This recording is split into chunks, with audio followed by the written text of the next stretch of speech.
Shalom, peuple de Dieu dans le Seigneur.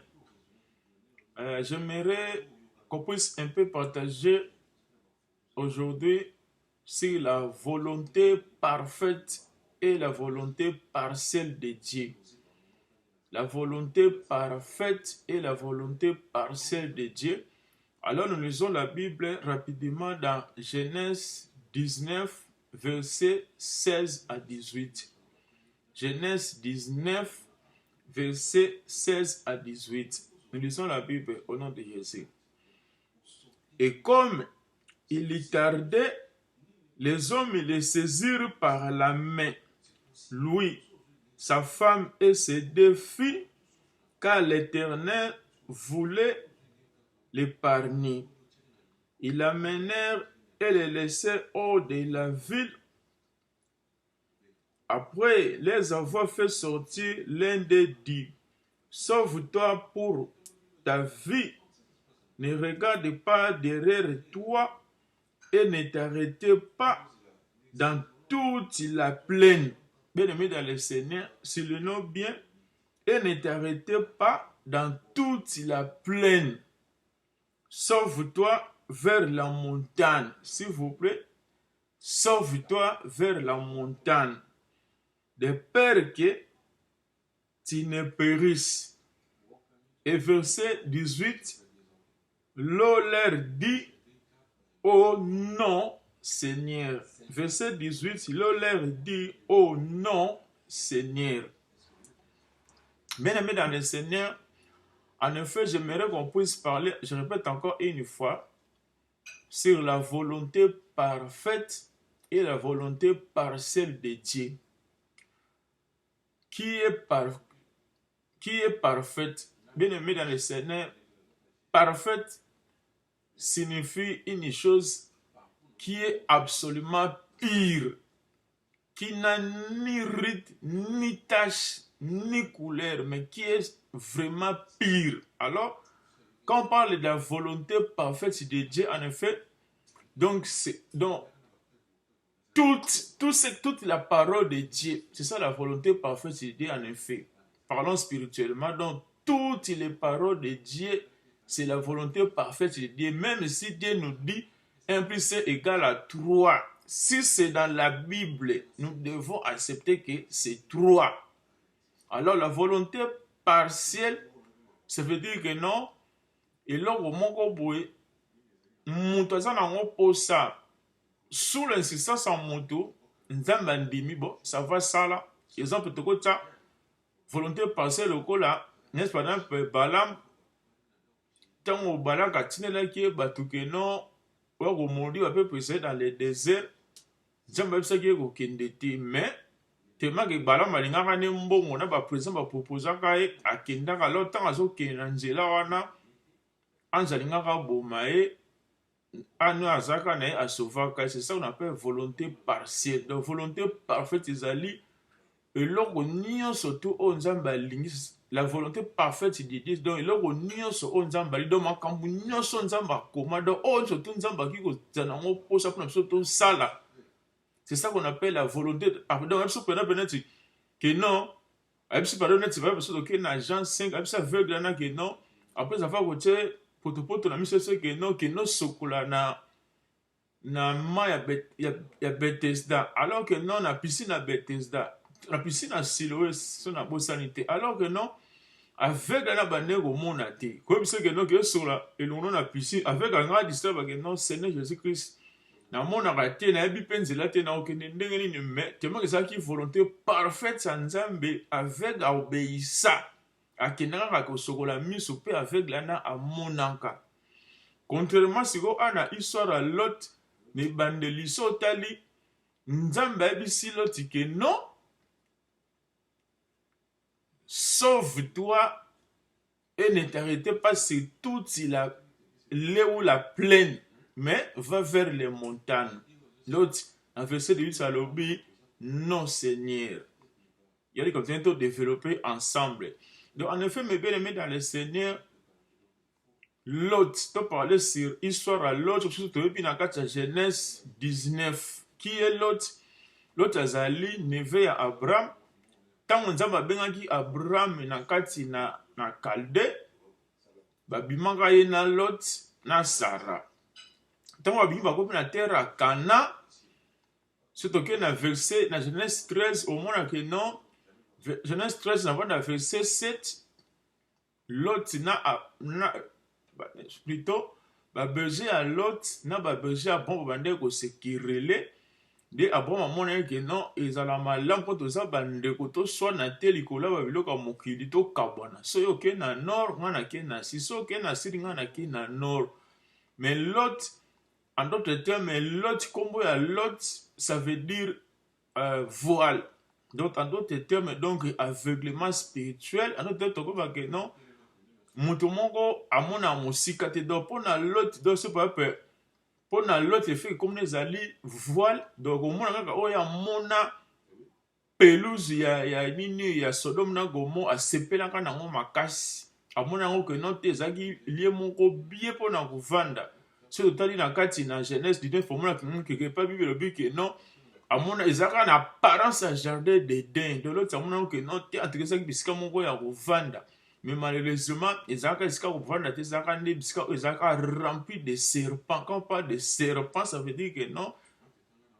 des démons donc makambo mabe oyo yebi quand on parle de serpents on parle du diable mais quand des serpents donc ezalaki rempli na badémons ville na Sodome na Gomorrhe mais l'autre comme aza comme il a dit si voile amona mosika te amona kango en tout cas vraiment chose Sodome na Gomorrhe bande ko brûler bien des bibles sur que non tout ce qui brille n'est pas de l'or mais pour mon tout combo l'autre oyo brûler yango nde eza ba vrai or donc c'est ça donc en effet quand on va dire au kabwana l'autre ake na kota Sodome na Gomorrhe Abraham atikali na Gerar alors jour moko Abraham avandaka ntango avandi amona 3 personnes azalaki akovanda na nzete liboso ya ndako na ye amoni 3 personnes le fait que non azalaki rempli na charité ayebisi bango ke non mais Seigneur boleka te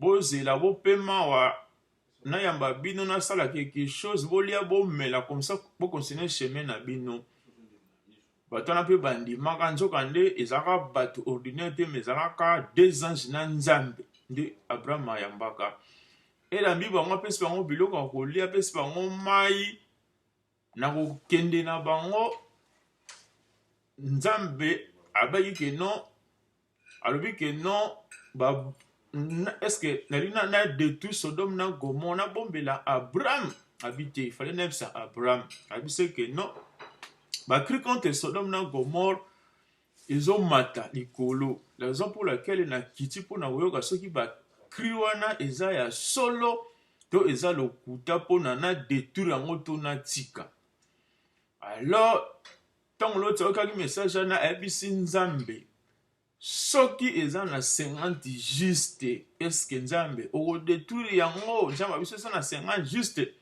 yango détruire yango te l'autre akita 45 40 35 30 ainsi de suite ti nzambe ali okende tango nzambe akei na tongo nango selon verset 16 à 18 ba ange na mibale bakomi na porte ya Sodome na Gomorrhe ntango bakomi wana Lot le même acte Abraham asalaki mpe ntango amoni ba ange wana ayebisi bango ke non mais Seigneur boleka boye te bokota na ndako ya serviteur na bino na préparer quelque chose nasala bino ainsi de suite bolia bomela comme ça lobi bocontinue chemin na bino ba ange baboyaka mais sous l'insistance à Lot ba ange na bayaki kondima alors te ba ange na bandimi Lot asala ofala sala dès que ba ange na babandi kolia population Sodome na Gomorrhe bayaki kolinga ndako ya Lot bayebise que non comment ba étranger bato oti libanda balima kotia loi na kati na ville na biso bimisa bango to connaître bango mais bien aimé dans le Seigneur tala état ezaki na état d'amour à Sodome na Gomorrhe donc 2 anges mibale ba bible bien que non na ba veillard na ba jeune na ba maman balinga ndaka Lot babika ka bimisa bato wana mpona baconnaître bango bien aimé dans le Seigneur tokoloba mingi te yo yebi connaître qu'est-ce que cela veut dire. L'autre yebisi bango que non naza na bana basi awa baza ba vierge tika na bimisa bango bosala bokosala bango mais bapaya oyo baye na ndako na nga bokosala bango mabe te bato na balobi jamais bimisa bango to connaître bango. Etant l'autre azodisite na bato na bakomaki pre ya koluka kobuka ndako ya loti mpona barekipere baanja na mibale nde baanja na bayaki kobima libanda bazwi loti bakotise na ndako baye kofrape bato na d'aveuglement. Ta bafrape bango baveuglement bato na bakomaki kotatone koluka porte ya kokota banda su komona te na butu wana kaka bayebisi loti ke non eloko nyonso osala nango na vili oyo mwasi bana na oyo bagendre bobima avant to détruire vili oyo. Loti mpe akei koyebisa bagendre na ye mibali ya bana na basi ke non vili oyo nzambe azo kodétruire yango il faut tobima. Mais le fait que bagendre ne bazalaki na bango bapayen bazalaki na bango bato ya Sodome na Gomore puisque na kati ya Sodome na Gomore babandaki kondimela bango makambo ya nzambe te kuna sanctification ezalaki bafoue kuna ezalaki donc impudicité ezalaki eloko moko normal Sodome ezalaki eloko moko normal bakambo nyonso tu oyo oyebi ya mabe ya mokili kuna na Sodome na Gomore ezalaki eloko moko normal. Donc mwasi moto azalaka te mobala moto azalaka te kuna respect papa aza te mama aza te makambo nyonso mabe ezalaka kuna na ville ya Sodome na Gomore mpona bango donc ezalaki etali bango te donc makambo nzambe ayebi tobima donc bakomona ondire ezalaki bablake yango papa na mama tozoloba bien aimé dans le Seigneur yo papa na mama bosambelaka bolinga komema bana na église te alors nango bokoki kobelisa bana bino epai ya bavrai bapayen parfois. Pourquoi? Si je comprends bien parfois parce que l'autre comme ezalaki voile donc papa parfois bokilo mo bejan de moko aye abala mwana no parfois aza na mbongo donc le présent avec les aides des sages mes bien-aimés. Attention likola baprésent okoki kopedre mingi lokola loti abandi komona mosika te ye amona kaka baprésent amona kaka biloko ya malamu me amonaka kati nango te. Bible bi ke non comme il tardait baange bazwi loti mwasi na ye na bana ne mibale babimisi bango basi bango ke non sauvez-vous pour votre vie, ne restez pas sur les plaines mais allez dans les montagnes. Bien aimé tout qu'on a bien ange va dire l'autre que non sauve-toi pour ta vie, ne regarde pas en arrière et ne t'arrête pas sur les plaines mais va dans les montagnes. Bien aimé nzamba yebisa yo nini nzamba yebisi l'autre clairement kovanda na plaine te puisque yo olingaka kaka ba plaine olingi prière à ba jeune te olingaka ba jeune na ba prière te yo olingaka kaka ba prière simple mais turoyo keleno na ba jeune na ba prière. L'autre na verset 18 abisa nzambe non virgule Seigneur, non Seigneur. Mais bien aimé dans le Seigneur un créature aoki jamais comme sa créateur naelo. Non, excuse-moi. La raison pour laquelle tozo perdre mingi na kibonzame bien aimé dans le Seigneur. L'obéissance précède tout le bon, la gloire, la supériorité, tout ce que nous pensons de les richesses. Bien aimé. Et on a ça obéi. Adon nango bien aimé dans le Seigneur mutu obéissaka mingi na nzambe azaka pe mingi rempli du Saint-Esprit. Attends, que non, 1 plus 1 égale à 3, mes bien-aimés, acceptez. Soyons humbles devant Dieu. Humilions-nous sous la main puissance de Dieu et Dieu nous élèvera. Bien-aimés, c'est tout ça, le coup là. Bateau, oh, ya Jean 2. Seigneur, merci bon que non, bon, ça va, bidon, maille aussi, va outre, oh, boton, ça m'a kaka na maille. Pour venir ici, là, qu'on a fait, tu vois, na, ba, tchaka ka maille. Après quoi? comment vino, bien aimé. Soyons humbles devant le Seigneur.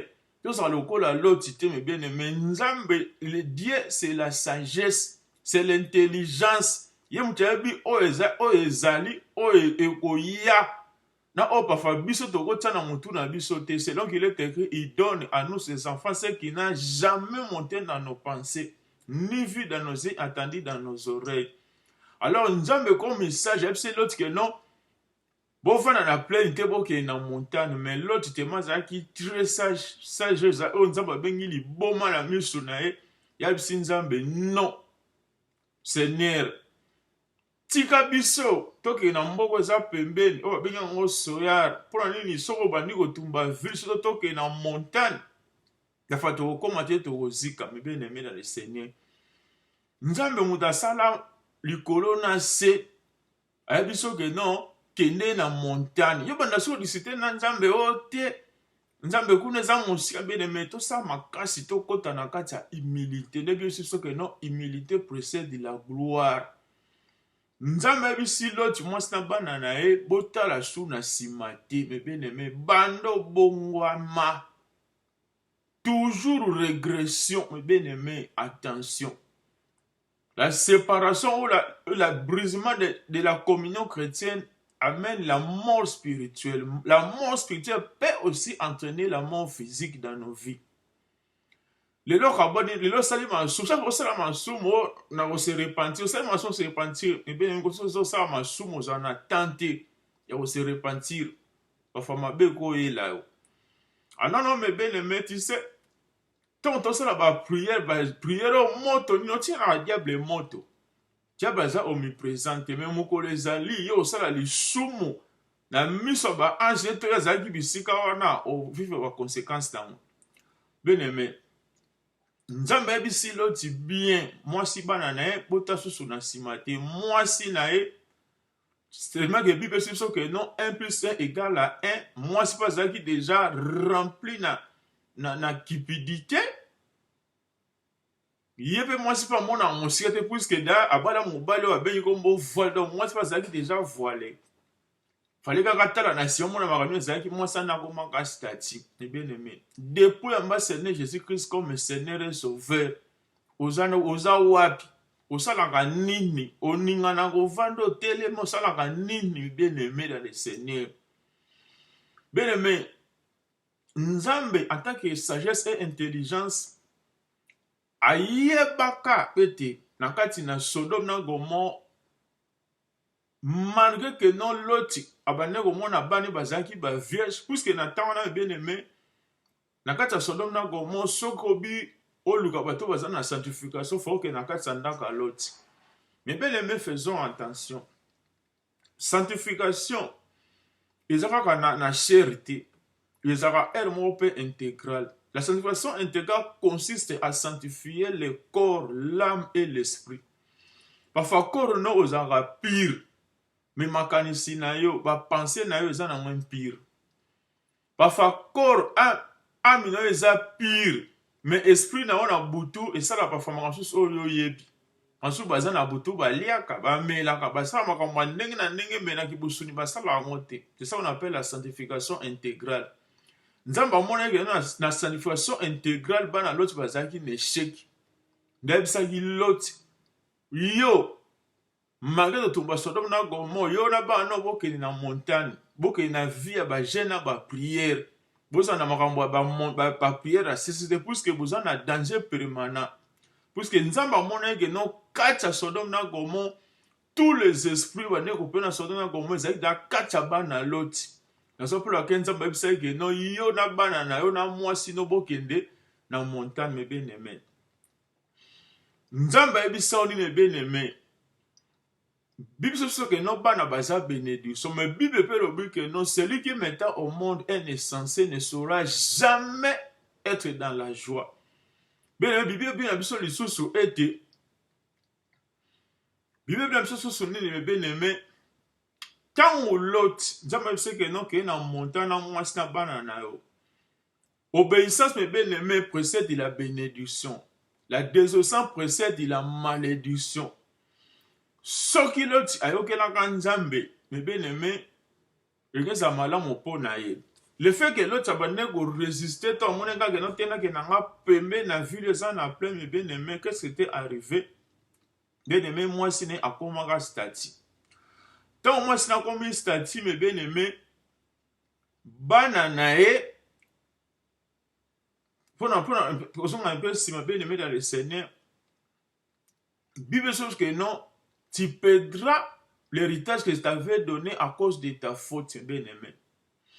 Les autres, surtout si tu es en Europe, tu es en Amérique, tu es en technologie avancée. Bana biso mingi balinga kokende église te mes bien-aimés. Yo bo sepelaka. Oh, église ba congolais, église soki ya ba langue, église soki ya ba nani. Isa ba makambo ebele bana nga fana mwana ndaw, ba kila mwana église soki ya ba minde soki ndenge ni tolobaka lobaka ainsi dessus mes bien-aimés. Musu ba sa bana ba kena église te, le loko mo tu vango normal. Mes bien-aimés. Yeba ke non, na ba mboka o toza, tant on fond disaka bana na ona ndako. Yeba que non la foi fait de ce qu'on entend. Pendant que nous dormons, les autres comme un boulot, musala, busy. Bien aimé, au ta musalo et au lali. Si tu as ça, ban ne tire bangonde au côté bango et taliote au lali. Lobo la moki, au sommet bango ba téléphone, ba télévision na ba chambre, mon tout ça na ba tablette ainsi dessus, mais bien aimé. Tant to la comme bien aimé. Le coup la moi salo ta comme un stati. Bana na batalaka nini bien aimé est-ce que bana bana batalaka bana o alelo bien aimé ba ebi technologie koleka na parce que biso to ba poto na kimokolo ba on mi susu ba botami ba so tanga ba classe A bien aimé ba ebi technologie na ndenga ko sakana te bien aimé na se pena lo mona ndota na réseaux sociaux na mika ba ebi que non ozana âge ni mais bien aimé parce que so yo zate ba tuni mwana âge a ko tsane pe autant azupe asaba ni nepe kotala ngo bien aimé bana baza bénédiction mais bien sûr que non tu perdras l'héritage que je t'avais donné à cause de ta faute bien aimé soki tokove pona bana biso te lelo musala surtout mususu ça on a sala soki musala soki 3 4 5 bien aimé likola mbongo bien sûr que non pour t'enrichir ne t'inquiète pas pour t'enrichir n'y mettez même pas votre intelligence faisons attention. Les autres intelligence c'est en haut, au sommet de rénov, il faut qu'on en a bon, il faut qu'on il faut qu'on a ça, il faut qu'on a ça bien aimé. L'élévation vient ni de l'Orient ni de l'océan, mais ça vient de Dieu et les faits suivent de quel chacun. Bien aimé. Banana ensemble appelle CEO. Les leçons mon abango parfois, baza bien, baza na sanctification corporelle, mais esprit na bango, âme na bango, makambo bazo tara na ba réseaux sociaux. Bien aimé Keba. Bana l'autre na kata Sodome na Gomorrhe l'autre amone bana baza qui pire baza ba vierge mais ba démon ba kota kata ba on bien aimé l'autre aye bakati mais nzamba aye ba la zokula c'est que non bokima na montagne bien aimé sur la assistance à l'autre akina na Soyar après Soyar a changé état na mboka na kenaka selon Genèse 19 31 à 32 Bible dit que non mibali bazalaka ti mwana liboso azwi ide bisi oyo aleki keno na mboka oyo mibali baza te alors mpona totika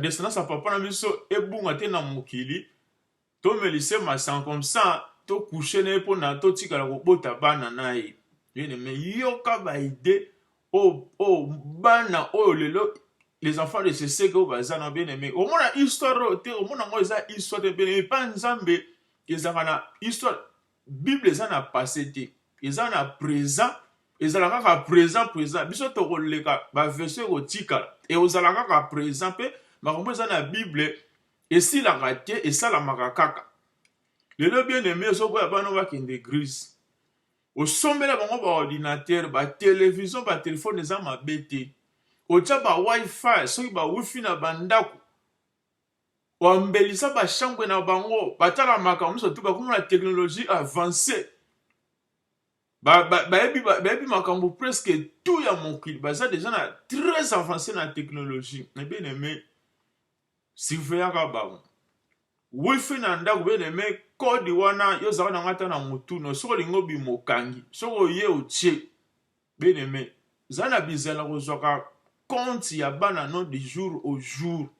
Puisque soki bana ozosala dise lokola mama lot to lokola pe lot omonake bana bazapasaka na sanctification bien aimé yebaka Dieu bazokontraîner bango.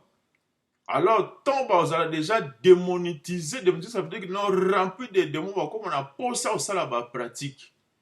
Alors, la pratique, il y en a, ceux qui ont zate, ne n'avez pas bon, il y a un Sodome, que maman a raté, tata a raté, mutu to azandenge mona mokili bien aimé que ba pratique ana eko epai na yo. Alors, tu as switch au bana, l'autre ba salaka, na tata na maman na bango.